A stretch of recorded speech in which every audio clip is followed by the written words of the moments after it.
বার কর বুঝছি বার কর এটা বার করিলা মনু বার করিলাও না বার করিলাও এটা থাকতে নেন বার করে উপরে টাকিং দিতে হবে প্রত্যেকটার মধ্যে টাকিং দে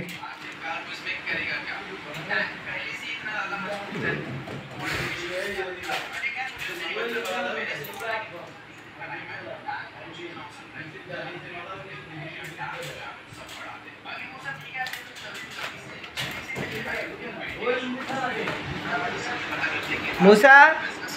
কেমন আছো ভালো আছো আলহামদুলিল্লাহ বলো কখন আসছো তোমাদের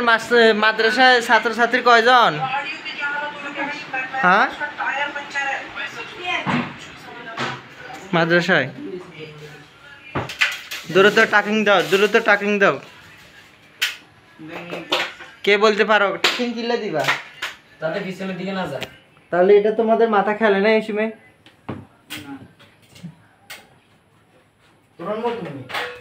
কি রে